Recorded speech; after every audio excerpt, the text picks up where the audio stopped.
नमस्कार मित्रों, एक बार फिर से आपका स्वागत है यूट्यूब चैनल विद्या भवन में। तो चलिए आज हम पढ़ते हैं संज्ञा। मुझे यकीन है आपको मेरी बनाई हुई सारी वीडियो बहुत पसंद आती हैं। तो आज हम पढ़ेंगे संज्ञा। संज्ञा किसे कहते हैं, संज्ञा क्या है, आज हम पढ़ेंगे। तो सबसे पहले हम देखें कि संज्ञा किसे कहते हैं। जैसे हमने बोला, मीना तुम मुंबई नहीं गई? नहीं वैभव, मेरे पापा मम्मी शहर से आ रहे हैं। तो ये जो हमने नाम बोले हैं, किसी व्यक्ति का नाम, पहले देख लेना आप ध्यान से, व्यक्ति का नाम, वस्तु का नाम, स्थान का नाम और भाव का नाम। संज्ञा में सबसे जरूरी क्या होता है? व्यक्ति, वस्तु, स्थान या भाव।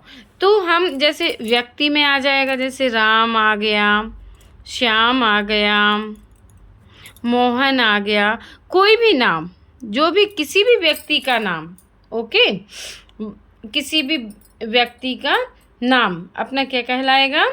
संज्ञा।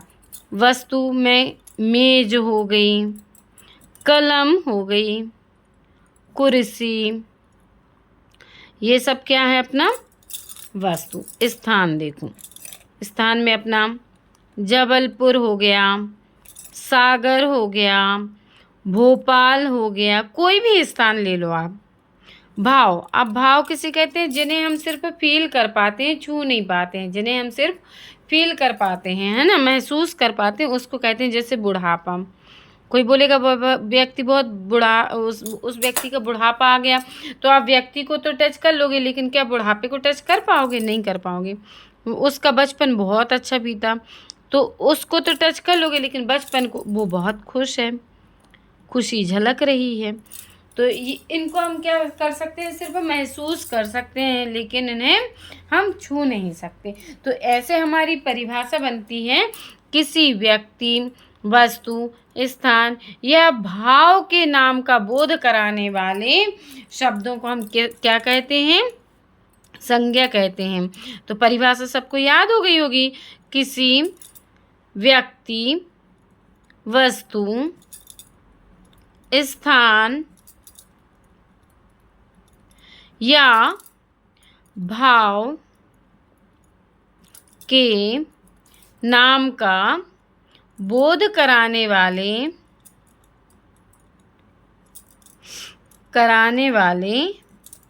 शब्दों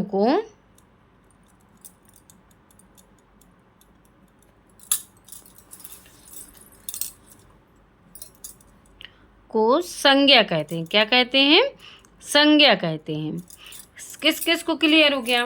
मुझे लगता है सभी। कोई भी व्यक्ति का नाम हो, कोई भी वस्तु का नाम हो, कोई भी स्थान का नाम हो, या किसी भी प्रकार के भाव हो, उसे हम क्या कहते हैं? संज्ञा कहते हैं। अब हम आएंगे संज्ञा के भेद। संज्ञा के भेद कितने होते हैं? संज्ञा के वैसे तो 5 भेद होते हैं, लेकिन अभी हम छोटी कक्षा में पढ़ते हैं, तो छोटी कक्षा के हिसाब से संज्ञा के होते तो 5 ही हैं, लेकिन हम पढ़ेंगे 3 भेद। कितने भेद पढ़ेंगे हम? 3 भेद। कौन कौन से? व्यक्तिवाचक संज्ञा, जातिवाचक संज्ञा और भाववाचक संज्ञा। कौन कौन सी पढ़ेंगे? जातिवाचक संज्ञा, भाववाचक संज्ञा। कौन कौन सी? व्यक्तिवाचक, जातिवाचक और भाववाचक संज्ञा। अब हम देखेंगे कि आखिर व्यक्तिवाचक संज्ञा क्या है। ठीक है, व्यक्तिवाचक मतलब होता है विशेष नाम का बोध कराता है। मतलब किसी व्यक्ति का नाम, व्यक्तिवाचक में क्या आएगा? ध्यान से सुनना, इधर ध्यान से, बहुत ध्यान से सुनने की जरूरत है। व्यक्तिवाचक में आता है अपना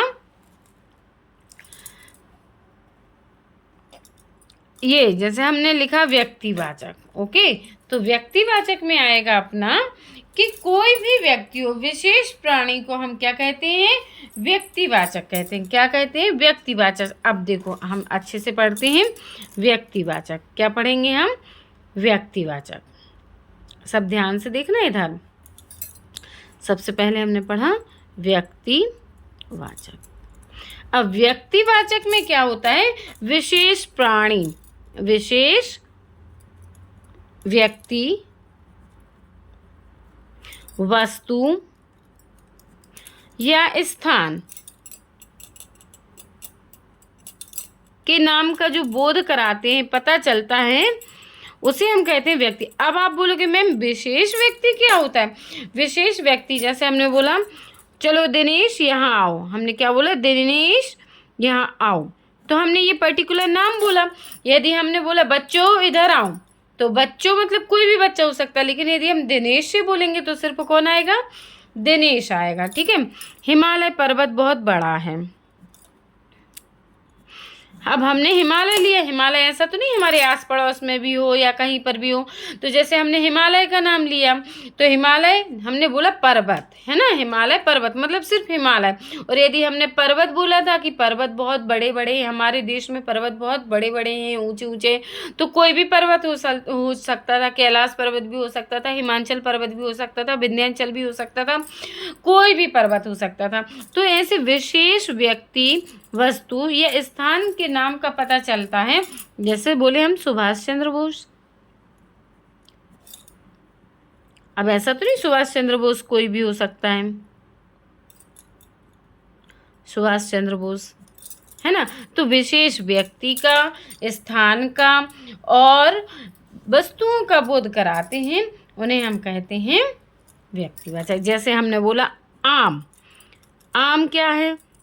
आम तो जातिवाचक हो गया, लेकिन यदि हमने आम की प्रजाति लिख दी, हमने प्रजाति लिख दी हमने कि हमें लंगड़ा आम चाहिए, कौन सा आम चाहिए? लंगड़ा आम, तो ये व्यक्तिवाचक हो गया कि नहीं? आम यदि बोला तो जातिवाचक, और यदि हमने साथ में प्रजाति लिख दी तो व्यक्तिवाचक। सबको क्लियर हो गया ना? व्यक्तिवाचक। अगला हम देखेंगे जातिवाचक। अगला क्या देखेंगे हम? जातिवाचक। जातिवाचक का मतलब होता है किसी प्राणी, वस्तु या स्थान की संपूर्ण जाति का बोध कराता है। इसमें क्या कराता है? संपूर्ण जाति का बोध कराता है। संपूर्ण जाति, जैसे इधर हमने बोला था दिनेश, हमने बोल दिया छात्र। ठीक है, छात्र मतलब सब जितने भी हैं सब। हमारे देश में बहुत सी नदियां हैं, तो नदी कोई भी नदी हो सकती है ना। हमने बोला स्त्री, स्त्री कोई भी स्त्री हो सकती है। हमने बोला बच्चा, कोई भी बच्चा हो सकता है, ग्रुप में हो सकता है, कोई भी पर्टिकुलर एक बच्चे का नाम तो है नहीं। तो किसी भी प्राणी, वस्तु, स्थान की संपूर्ण जाति का जो बोध कराता है उसे हम क्या कहते हैं?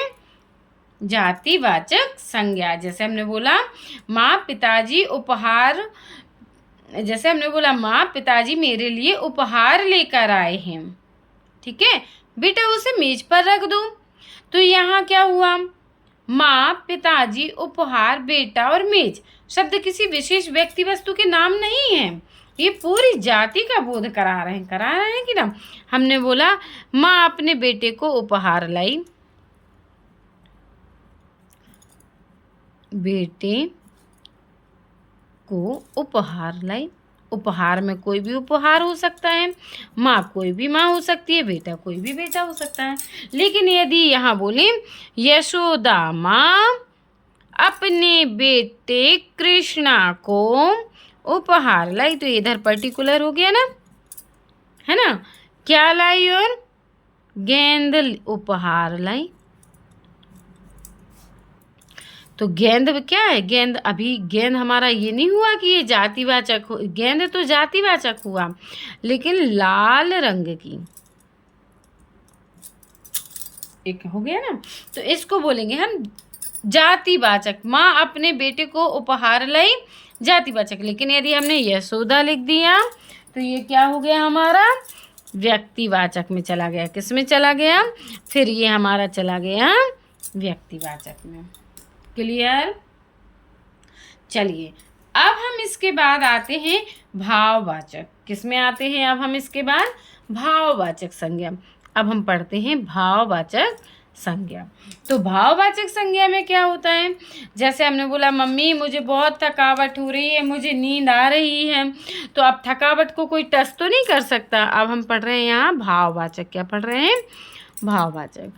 अब देखो अब जैसे गर्मी हो रही है तो गर्मी को हम टच तो नहीं कर पा रहे, सिर्फ महसूस कर पा रहे हैं कि नहीं कर पा रहे, सिर्फ महसूस कर रहे हैं।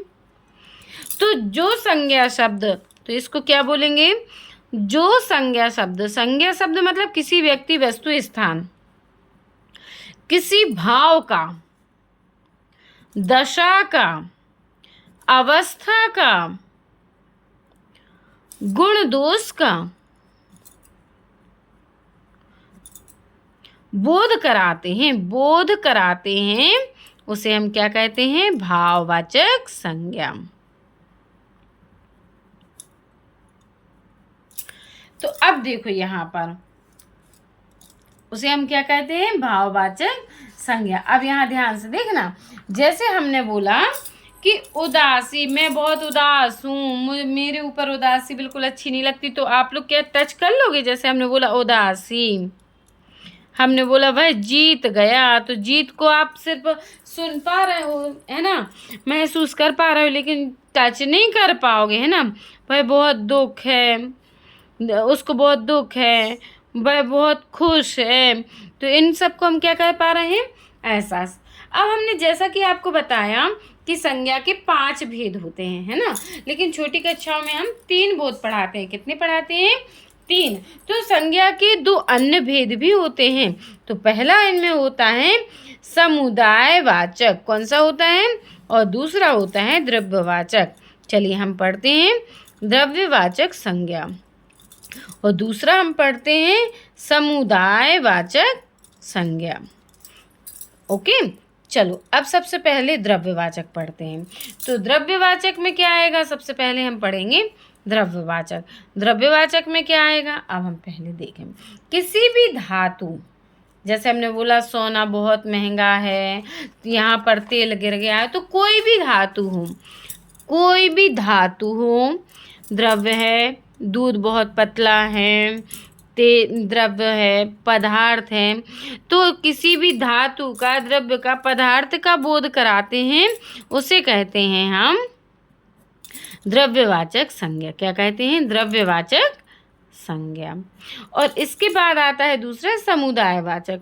समुदाय मतलब वहाँ पर बहुत भीड़ है, क्या है, भीड़ है, गायों का झुंड आ रहा है, तो किसी भी प्राणी वस्तु, पूरी परिभाषा संज्ञा पर ही है, किसी भी प्राणी वस्तु का समूह क्या कहलाता है, प्राणी वस्तु का समूह क्या कहलाता है, संज्ञा समुदायवाचक संज्ञा कहलाता है।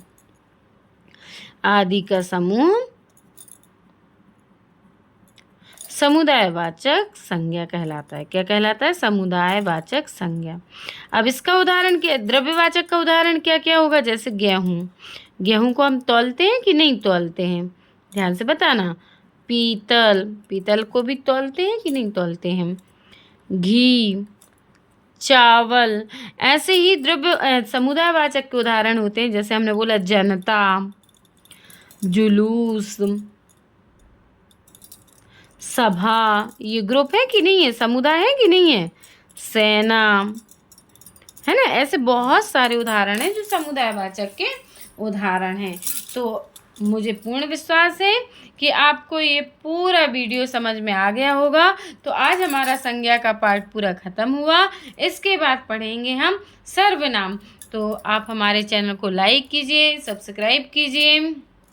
जल्दी आपके सामने फिर से हाजिर होंगे एक नई वीडियो के साथ। तब तक के लिए नमस्कार।